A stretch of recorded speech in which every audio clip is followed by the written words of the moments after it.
Ven Espíritu Santo, llena los corazones de tus fieles y enciende en ellos el fuego de tu amor. Envía tu Espíritu y serán creados y renovarás la faz de la tierra. Oremos, oh Dios, que has instruido los corazones de tus fieles con la luz del Espíritu Santo. Concédenos que sintamos rectamente con el mismo Espíritu y gocemos siempre de su divino consuelo por Jesucristo nuestro Señor. Amén. Seguimos con nuestras meditaciones, terminando ya la Semana Santa y preparándonos para la Pascua, para celebrar mañana la Pascua. Ayer meditábamos esas 7 palabras de Jesús desde la cruz y ese camino de Jesús en el Vía Crucis hasta la cruz, ¿verdad? Y antes de ayer, en ese momento de la hora santa, ¿no? Pues nos adentrábamos un poco, ¿no?, en el corazón de Jesús, en su interior, en su intimidad, en aquella noche de Getsemaní.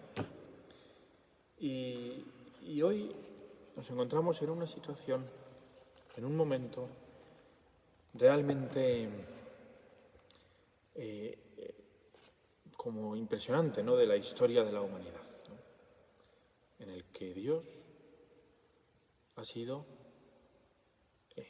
sepultado, en el que Cristo muere en la cruz, es entregado a su madre y le dejan en aquel sepulcro, ¿verdad? Vamos a leerlo, el Evangelio de Lucas, que dice: había un hombre llamado José que era bueno y justo.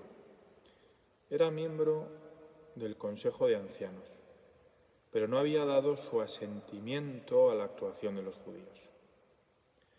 Era natural de Arimatea, ciudad de Judea, y esperaba el reino de Dios.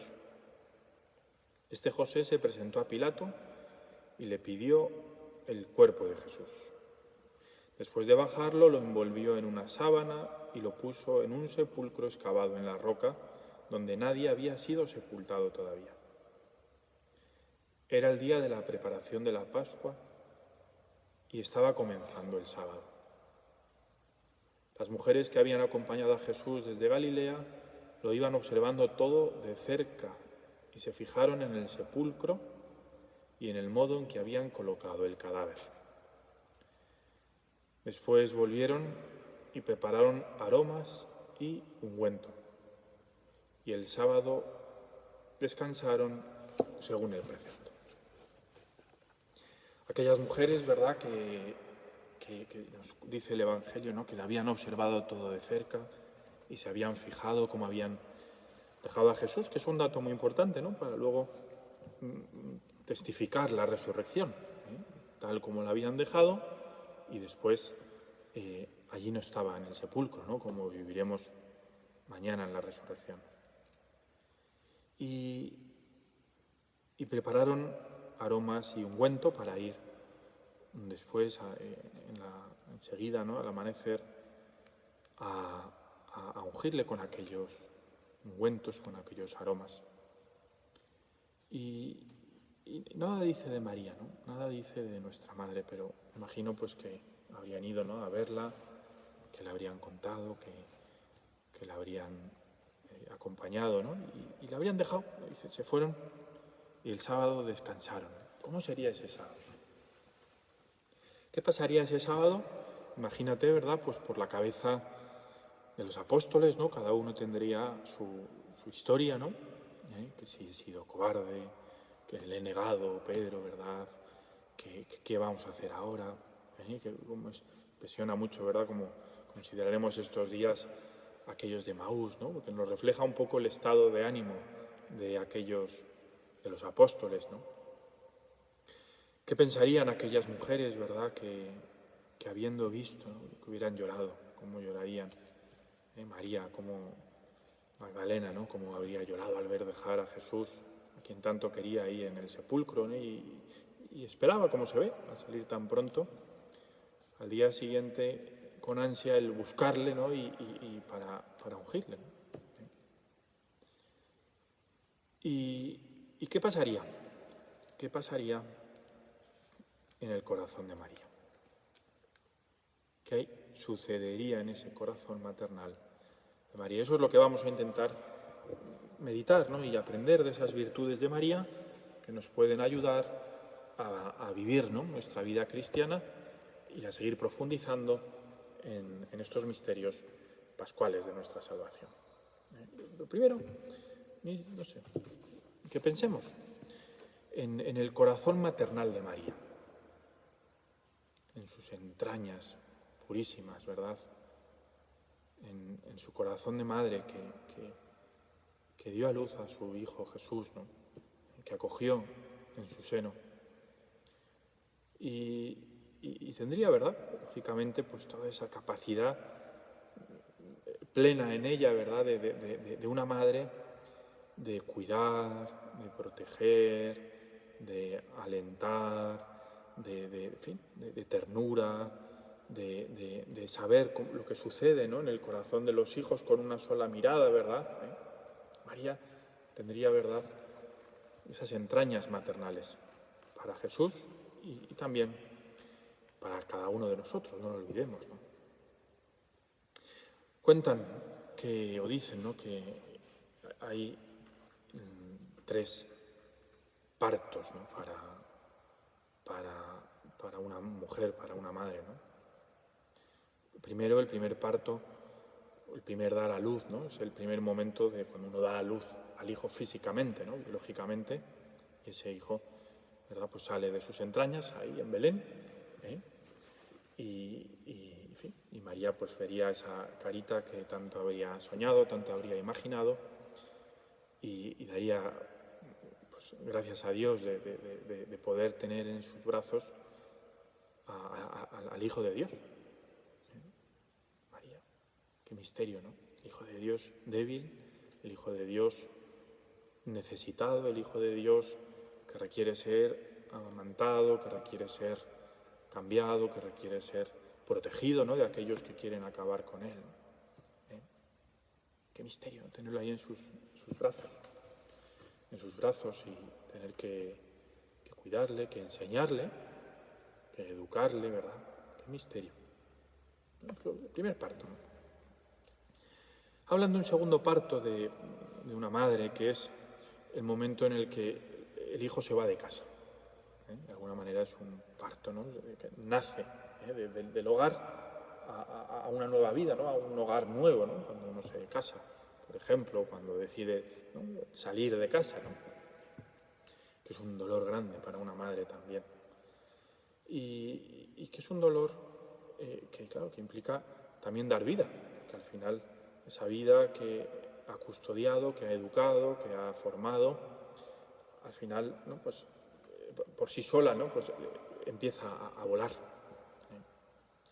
Y a la vez, ¿no?, pues vive, ¿no?, una propia vida que también en muchos aspectos es la vida de la madre, porque la madre, tal como ya nos dice el Evangelio, María considera todas esas cosas en su corazón, y eso es gracias a Dios, ¿no?, muy de las madres, ¿no?, de tener las cosas de sus hijos en su corazón.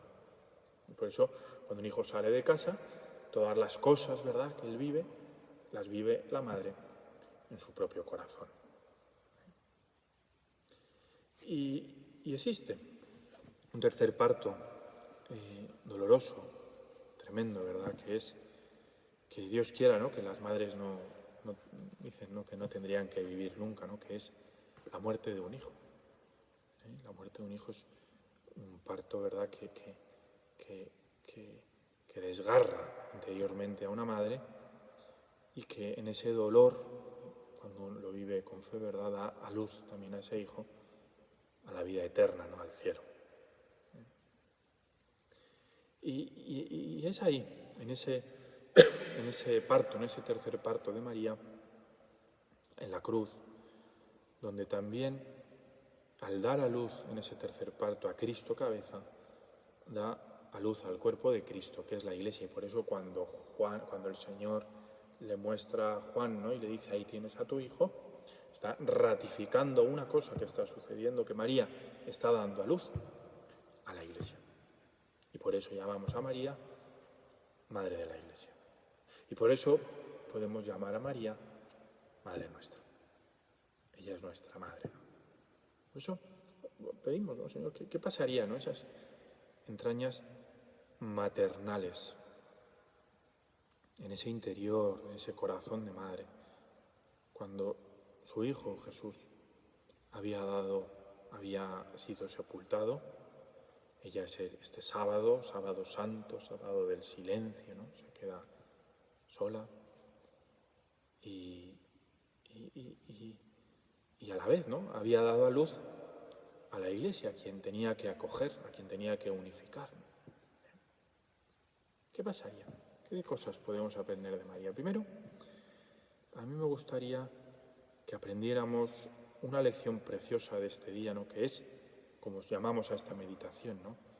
El silencio de María. El silencio de María. Porque es un silencio cargado de contenido. ¿Cuánto nos cuesta hoy quedarnos en silencio? ¿Cuánto cuesta hoy el silencio? ¿Cuánto cuesta hoy a los jóvenes, verdad, el vivir el silencio? Parece que un momento de silencio, un rato de silencio es algo tremendo, ¿no? Y quizá por eso, ¿no? Este parar que nos está imponiendo el coronavirus, ¿no? Pueda servirnos para poder adentrarnos en el silencio de nuestro corazón y saber escuchar nuestro interior. Porque tantas veces somos grandes desconocidos para nosotros mismos. Y aún más, ¿no? Tantas veces hasta nos da miedo enfrentarnos con nosotros mismos, con nuestro propio interior. Y por eso no somos capaces de descubrir la belleza de nuestra alma. Y por eso vivimos para afuera. El que no quiere, o mejor dicho, ¿no? El que no tiene un mundo interior, al final vive para afuera y habla y habla y habla, y al final el que mucho habla manifiesta un gran vacío interior. Y María guarda silencio. ¿Por qué? Porque el mundo interior de María es, imagínatelo, una maravilla, una riqueza de amor de Dios, de una riqueza, de una profundidad, de un conocimiento, ¿no? De la Sagrada Escritura, de un interior profundísimo, ¿no? de experiencias, de haber contemplado con sus propios ojos, ¿no? A Dios, al Hijo de Dios, de haber visto en Él la profundidad de la misión redentora propia de Cristo, que a los ojos de los demás había pasado oculta, ¿no?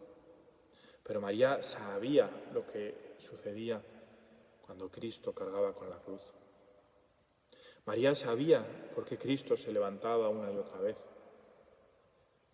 María al pie de la cruz se cruzaría con esa mirada de Jesús y le alentaría, le sostendría, ¿verdad? Porque ella era consciente de lo que sucedía y de para lo que Cristo estaba dando su vida en la cruz. Por eso, primera idea tan bonita, ¿no? El mundo interior.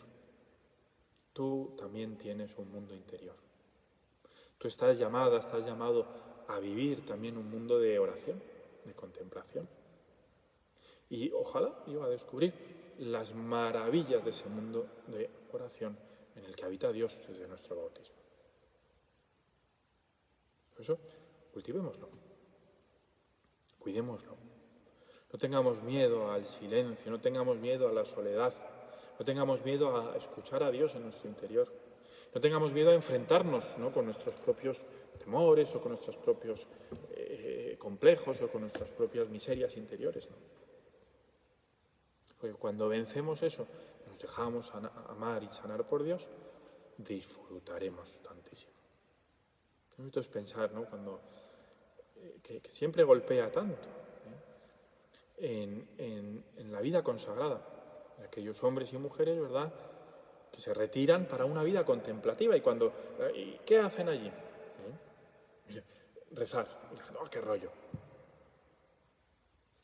Y cualquiera, digo, que tenga esa experiencia de ir a un convento, a un monasterio, se da cuenta de la felicidad que que ahí hay, porque el mundo interior es algo muy grande. Por eso tú también estás llamado a esa contemplación, no solo los monjes o las monjas, tú también. Tú también estás llamada a tener una vida interior y una contemplación y una intimidad con el Señor.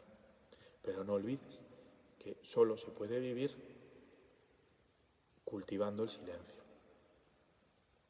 la fuerza del silencio.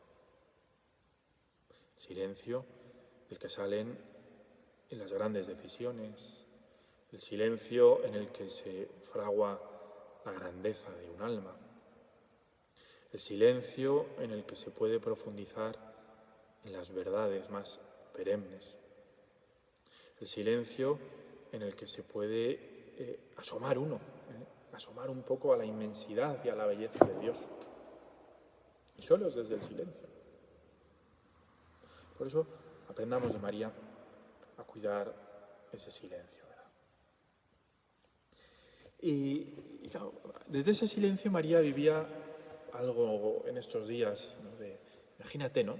Los apóstoles, las santas mujeres que estarían las pobres destrozadas, ¿no? ¿Cómo sería todo, ¿no? El jaleo, los comentarios, los dimes y diretes, ¿no? Y María, en su silencio, viviría, sin duda, en una inmensa confianza en Dios. En una inmensa confianza en Dios. Y esa es la segunda gran enseñanza que queremos pedirle a María que nos conceda para este día. Confiar en Dios. Pero confiar en Dios, podríamos decir, es fácil cuando todo va bien. Pero ¿y cuando todo va mal? ¿Y cuando las cosas no salen como tú habías planeado? ¿Y cuando la situación cambia tus planes, ¿no?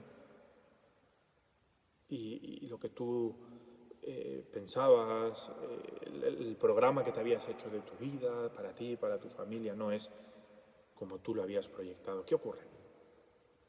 ¿Qué ocurre, verdad? No es verdad que nos tambaleamos, no es verdad que dudamos, no es verdad que nos quejamos, que nos rebotamos. Y nos falta esa confianza en Dios. Que Él siempre sabe más. Que sus planes son siempre mejores que los nuestros. No lo dudemos. Que porque somos sus hijos, que es lo que estamos considerando estos días, ¿verdad? Entendemos que no puede más que buscar nuestro bien, aunque a veces no entendamos el camino o el cómo lo hace. Por eso, ten confianza en Dios en el momento de la prueba. Siempre, pero en fin, en el momento de la prueba, en el momento de la duda, en el momento de la dificultad, en el momento de la tentación, ¿no? Confía en Dios, como María, como María.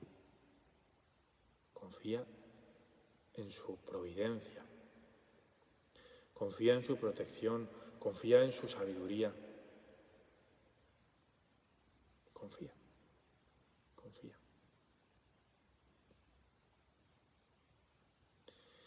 Esa confianza de María, esa confianza en María, le llevó sin duda a, fíjate tú, ¿no? A ser, y por eso así la llamamos, ¿verdad? Mujer fuerte. Una mujer fuerte. La debilidad, podríamos decir, ¿no? De una madre rota, ¿no? Porque su hijo ha muerto, ¿no? Ha sido ajusticiado. Se convierte en el cimiento firme, sólido, sobre el que se va uniendo, ¿no? Toda la Iglesia. Y en el momento de ver a María al pie de la cruz, descubrimos esa mujer fuerte, ¿no? Está la Madre Dolorosa, Stabat Mater, ¿no? Stabat es ese verbo estar, que manifiesta ese estar firme, ese estar sereno, ese estar fuerte, ¿no? Por eso pidámosle al Señor, ¿no?, también esa virtud, porque tantas veces uno se da cuenta, ¿no?, de este mundo que estamos, ¿no?, pensémoslo, ¿no?, educando gente floja, gente incapaz de sacrificarse, gente incapaz de sufrir, gente incapaz de aguantar, gente floja, ¿no? A base de tenerlo todo, a base de todas las comodidades, a base de no llevarnos nunca a la contraria. Y quizá a veces los padres, ¿no?, por una mala concepción de la educación y por querer en exceso, podríamos decir, o mal, mejor dicho, ¿no?, a vuestros hijos, tenéis miedo de exigir, tenéis miedo de decir no, tenéis miedo de educar a vuestros hijos en esa austeridad, en esa reciedumbre, en esa fortaleza. Y flaco favor se les hace. Por eso preguntémonos, ¿no?, y pidamos sobre todo al Señor y a María que nos conceda esa fortaleza. Esa fortaleza que nos hace, por un lado, resistir ante las dificultades. Porque lo normal es que las cosas no siempre salgan, que haya dificultades, ¿no? Y vosotros lo veis, tú lo ves tantas veces en tu matrimonio, ¿no? Como, pues a veces claro que hay dificultades. O la educación de los hijos, pues por supuesto que no todo sale a la primera.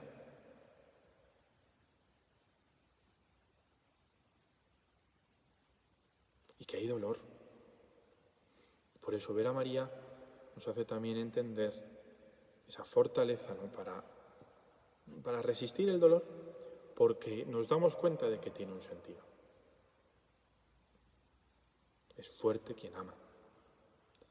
El amor te hace fuerte, ¿no? Y por amor a tu mujer, a tu marido, por amor a tus hijos, por amor a tus padres, por amor a Dios, uno puede resistir. Porque tiene un sentido, ¿no? O sea, los cristianos no somos masocas que buscamos el dolor por el dolor, pero sí que con el misterio de la cruz entendemos que el dolor sí tiene un sentido. Y somos capaces de dar un sentido a nuestra cruz. Y en esa debilidad que percibimos, el Señor nos hace fuertes. Por eso pidámosle a María, ¿no? Descúbreme, ¿verdad?, y enséñame esa fortaleza que viene de la confianza en Dios, que viene y se sostiene en el silencio de la oración. Y que cuando vengan las dificultades, pidamos esa fortaleza. Y que sepamos también educarnos en esa fortaleza para poder realmente el considerar y pedir al Señor, ¿no?, que nos enseñe siempre, ¿no?, a afrontar las dificultades confiando en Él y no echándonos hacia atrás, que ese es como el segundo sentido de la fortaleza, ¿no? Hay una fortaleza de resistir y hay una fortaleza de acometer. De acometer las cosas, de afrontar las cosas, de salir adelante, ¿no?, a solucionar las cosas, de enfrentarse a los problemas. Y por eso luego se ve en la vida de la Iglesia, ¿no?, que después de la resurrección, el don de fortaleza, ¿no?, del Espíritu Santo hace que los cristianos sean audaces para acometer las cosas. Y quizá esta fortaleza, ¿no?, también se ve en María y le pedimos que nos la transmita en una virtud que es la virtud de la paciencia. La virtud de la paciencia. El que es fuerte interiormente, el que confía en Dios, el que tiene un interior sólido, fraguado en el silencio de la oración, es capaz de tener paciencia. Que no es ninguna tontería, ¿eh? Hoy vivimos tan faltos de paciencia. Y uno piensa, ¿no?, eso, al tercer día, ¿no? O sea, cómo María tuvo que esperar, como todos, ¿verdad?, pero sabía que había que esperar y que la salvación, que la redención, que la resurrección no era inmediata, que podía haber sido, ¿por qué no? El Señor lo podía haber hecho así, pero no. De alguna manera quiso que la Iglesia entera, que la humanidad entera tuviera paciencia y supiera esperar a que Cristo resucitara victorioso de la muerte.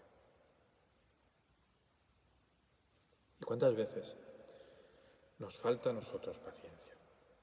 Díselo al Señor: Señor, ¿cuántas veces me impaciento ante los acontecimientos de mi vida? Porque estamos acostumbrados y queremos tenerlo todo ya. Y no. La paciencia, ¿verdad? Qué virtud tan bonita. Que nos acrisola en nuestro interior. Y paciencia, por supuesto, con los demás. Porque no se crece como las plantas no crecen a base de tirones, ¿no? Sino a base de esperar. A base de esperar. De tener paciencia. Por eso tú también tienes que tener paciencia con tus hijos. ¿Sí? Hay que tener paciencia con los demás, claro que sí. Y tu mirada paciente sobre ellos, como la mirada paciente de Dios sobre ti, hará que puedan crecer y que puedan seguir avanzando con confianza. Y también, claro que sí, ten paciencia contigo mismo. Porque a veces nos impacientamos, porque no nos salen las cosas, porque volvemos a caer, porque una y otra vez. Y también esa paciencia hace que crezcamos. Las cosas tienen un tiempo. Y cuando vivimos pacientes, entonces vivimos en paz, porque la paciencia es la ciencia de la paz. Vivimos en paz con nosotros mismos y también generamos paz en nuestra casa. Porque cuando entra la impaciencia en casa, bien lo sabemos, ¿verdad?, que se rompe la paz y que se alborota todo.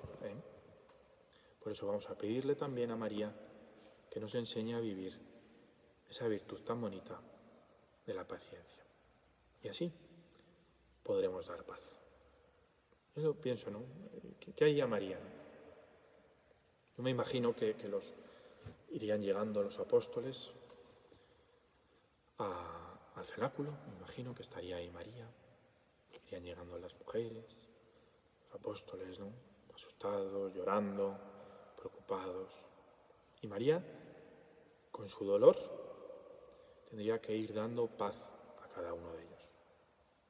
Y María los iría aglutinando, uniendo, enseñando, haciéndoles comprender, consolándoles, no sé, ¿qué les diría, no?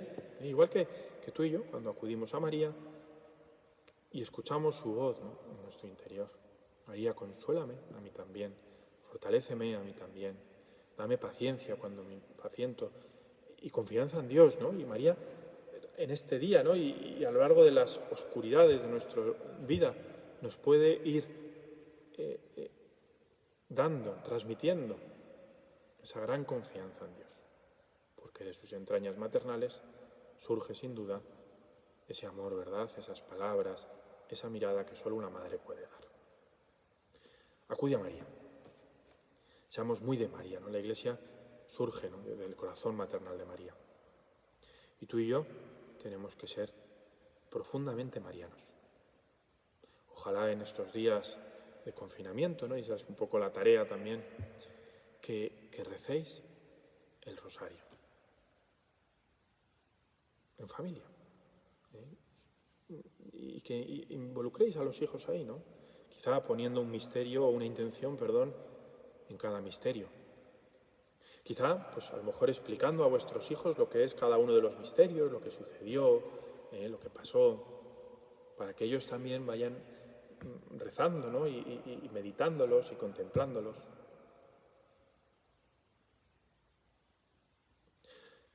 Que tu hogar sea un hogar de María. Que tu matrimonio sea un matrimonio profundamente mariano. Que no tengas miedo de marianizar tu familia, tu matrimonio, tu corazón.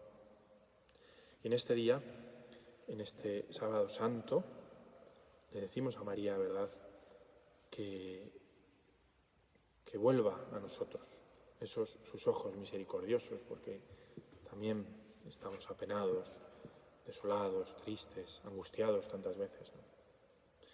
Y dejémonos mirar por esa ternura, por esa mirada de María. Ella nos reunirá, ella nos consolará y nos dará esa paz que también, a su vez, porque la hemos recibido, podremos dar nosotros. Pues se lo pedimos así a María y terminamos rezando juntos un Ave María. Dios te salve María, llena eres de gracia, el Señor es contigo. Bendita tú eres entre todas las mujeres y bendito es el fruto de tu vientre Jesús. Santa María, Madre de Dios, ruega por nosotros pecadores, ahora y en la hora de nuestra muerte.